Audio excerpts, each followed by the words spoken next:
नमस्कार दोस्तों। जैसा कि आप सभी जानते हैं कि आज है 8 मार्च यानी कि वर्ल्ड वुमेन डे और इसी अवसर पर आपके समक्ष में एक प्रस्तुति लेकर आया हूं। हम सभी जानते हैं कि हमारे राष्ट्रकवि मैथिली शरण गुप्त जी हुए। इन्हें राष्ट्रकवि का टाइटल गांधी जी ने दिया था और इन्होंने बहुत सारी कालजयी रचनाएं की। उसमें से एक है यशोधरा। अब तक हिंदी में केवल 4 ही ऐसी रचनाएं हैं जिन्हें ज्ञानपीठ पुरस्कार मिला है और उनमें से एक रचना है यशोधरा। यशोधरा में एक कविता है, वो कविता है सखी वे मुझसे कहकर जाते।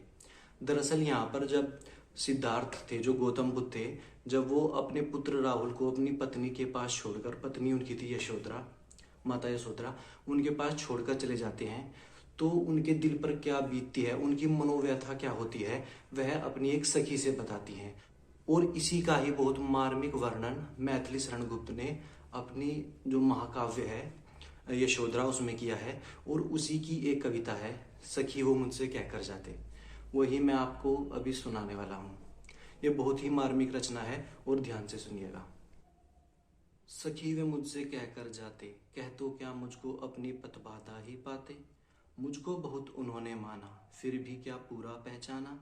मैंने मुख्य उसी को जाना जो वे मन में लाते। सखी वे मुझसे कहकर जाते, स्वयं सुसज्जित करके क्षण में प्रियतम को प्राणों के पण में हम ही भेज देती हैं रण में शास्त्र धर्म के नाते। सखी वे मुझसे कहकर जाते, हुआ न यह भी भाग्य अभागा, किस पर विफल गर्व अब जागा, रहे स्मरण ही आते। सखी वे मुझसे कहकर जाते, नयन जिन्हें है निष्ठुर कहते, पर इनसे जो आंसू बहते, सदैव हृदय वे कैसे सहते, गए तरस ही खाते। सखी वे मुझसे कहकर जाते, जावे सिद्धि पावे वे सुख से, दुखी न हो इस जन के दुख से, उपालंब दूं मैं किस मुख से, कि आज अधिक वे भाते।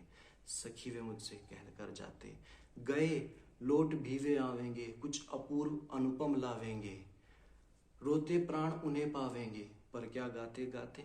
सखी वे मुझसे कहकर जाते। धन्यवाद।